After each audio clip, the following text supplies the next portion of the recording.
Quemados los montes, estando la tierra compuesto de plata y oro, subió fundido a la superficie, y hoy su aspecto, y como un monte apinado de dinero.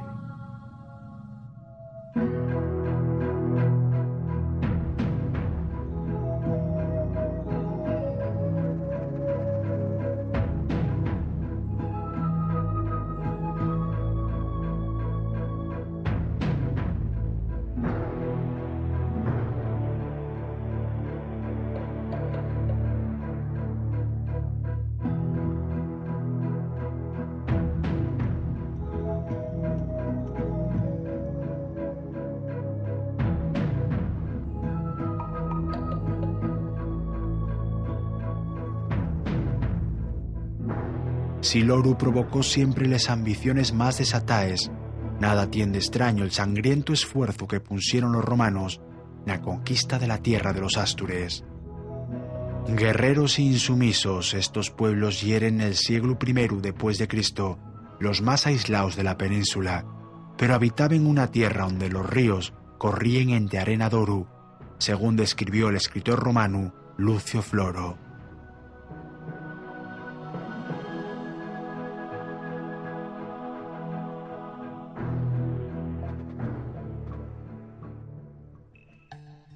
El dorau país de los Astures extendíase dende el Douro hasta el Cantábrico y dende el Esla hasta Galicia, ocupando en el noroeste de España la mitad occidental de las provincias de Asturias, León y Zamora, y la oriental de Lugo, Orense y la portuguesa de Trasosmontes.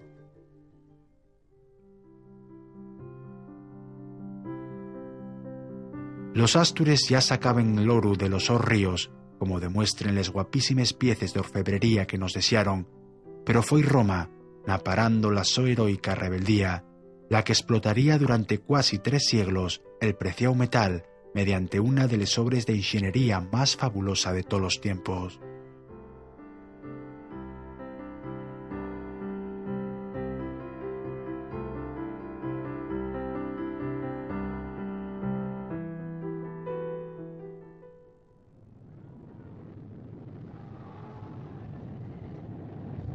En pleno furor expansionista, el Imperio Romano precisaba l'oru de los Astures para financiar las campañas.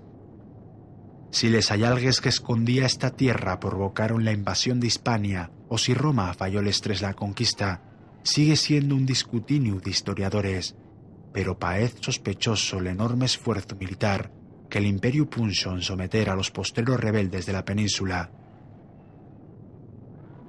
El mesmo emperador Augusto vino en persona al mando de los 2 mayores generales y 10 legiones, con 60.000 hombres, hasta al lograr la pacificación en el año 15 a.C. 14 después de empecipiada una guerra que, como siga sucediendo a finales del siglo XX, sirvió para cambiar sangre por materias primas.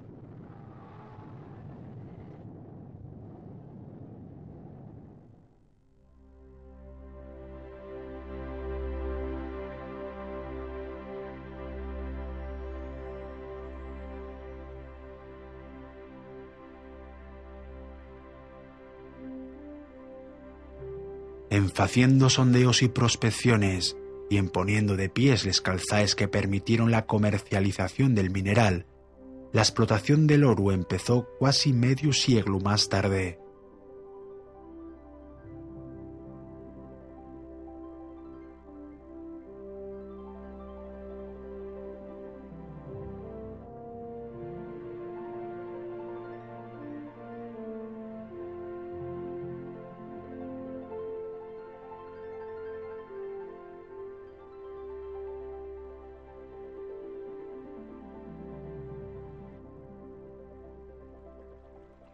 Según destaquen Plinio y otros escritores, Asturias era entonces la provincia más fértil noru del mundo, y Lucano alude a los sus habitantes como avaros que saben furar pelos más fondos abismos de la tierra, para salir de ellos tan mariellos como l'oru.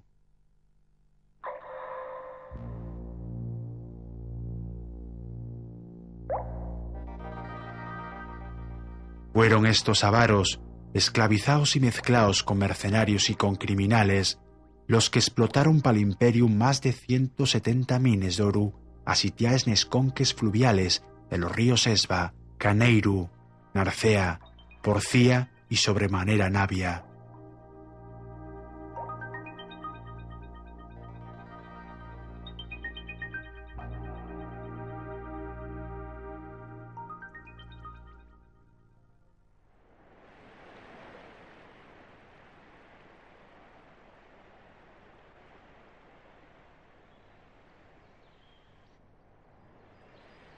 La técnica más sencilla y más antigua para lograr oru ya se conocía antes de los romanos y consistía en vatear artesanalmente los ríos en busca de pevides, de láminas pequeñas o de polvo que arrastra el agua de la peña madre.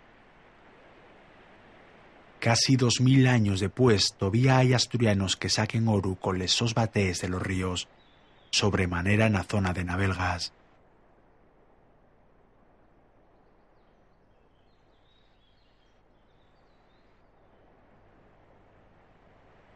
Lo que podía sacar bateando al día, eso es según la zona. Podía sacar 1 gramo, 2, 3, 4, 5, siendo un sitio virgen que el aire tocara. Pero como ya está todo andado por aquí, descarbado, no, ya tienen que ser máquinas y aparatos. Y meter paladoras que levantan 1000 kilos a cada vez. Pero no, está todo, va para allá Uruguay, está para allá Uruguay. No.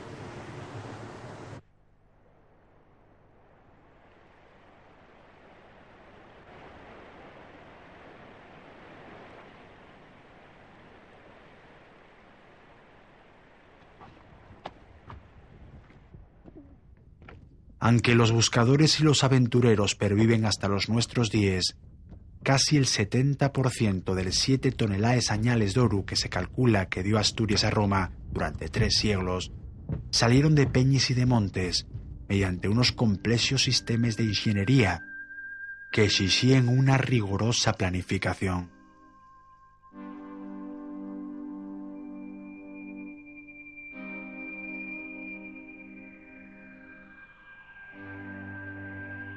Todavía se caltienen pozos y galerías tradicionales, como la cueva de Xuan Rata, que domina el mítico río del Oru, dende el puerto del Palu, que fue una inmensa explotación con mines a cielo abierto y otras soterráneas.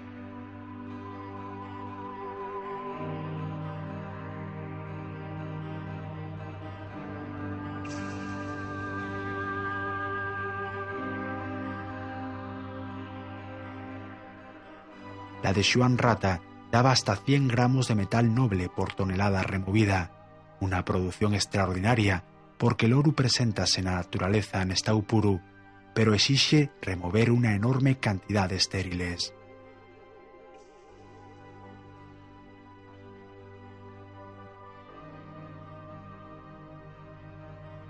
Calcúlase en concreto que por tonelada de tierra removido lógrense 2 gramos de oru.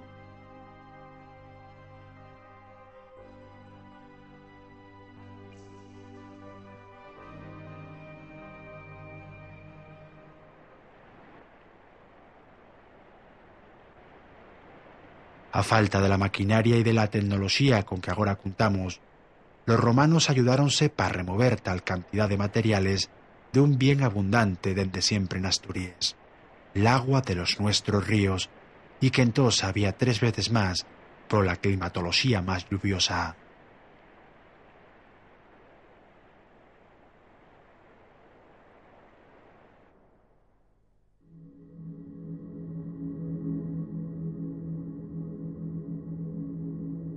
Después de escoger el yacimiento a explotar mediante túneles de prospección como este, o agarrando muestras en los ríos, los ingenieros romanos hicieron complejos canales para recoger el agua de zonas altas y transportarlo hasta grandes depósitos de hasta 200 metros de largo. En los casos más espectaculares, deseábase caer sobre la explotación un gran bastiazo de agua que provocaba un impresionante esbarrumbe del monte Abater, y en la Rudia, o Ruina Montium, de los romanos, esbarrumbe de los montes, una brutal devastación que muestra que desde siempre la ambición de los hombres por dinero movió montes. Grandes cortadures nel terrén al ventestate, pozos y galerías en Tibaes primeramente, formando un impresionante laberinto de túneles, aumentaban los efectos del esbarrumbe. A la acción imparable y destructora del agua xuntábase la del fuego, fendiendo la roca per dallures. Plinio narra entusiasmado que aquel espectáculo superaba les obras de los gigantes. Cae lo último les cabezas de los arcos, la ruina da la señal, y el único vigilante nota lo cimero del monte. Entonces, con la voz dando golpes, manda que se aparten los trabajadores, y él mismo fuxe volando. Arregallado el monte cae por sí mismo, con un estruendo tan grande y aire tan fuerte que no puede concebirse por la mente humana. Los vencedores contemplan la ruina de la naturaleza con una increíble exclamación.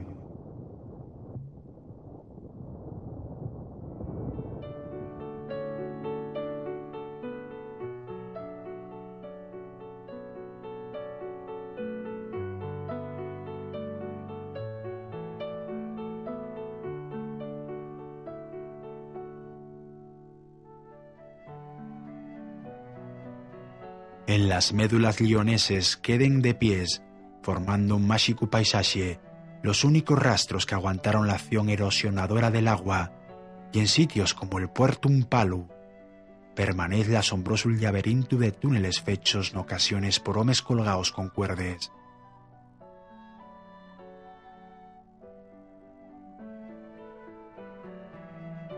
Un de ellos, el de Montefurado, topónimo bien frecuente en el noroeste peninsular, atraviesa el puerto del Llau al Llau sobre el pueblo del mismo nombre.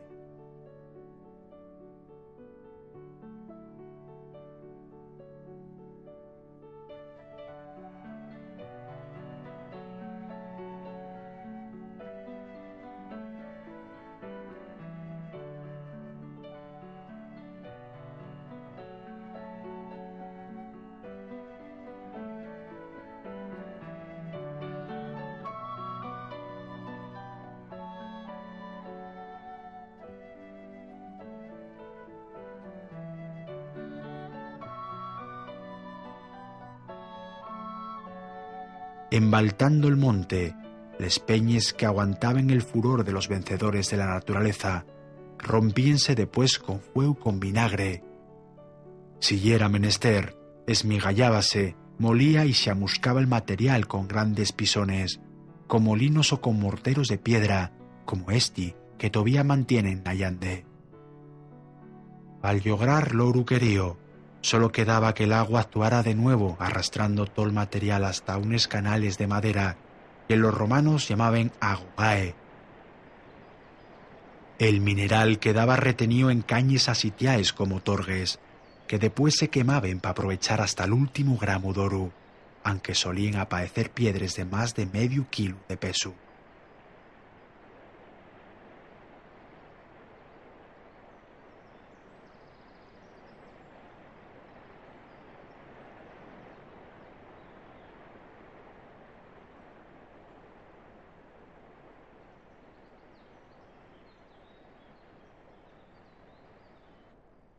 La red hidráulica que exigían tan increíbles obras públicas asombran guaño a ingenieros y a especialistas.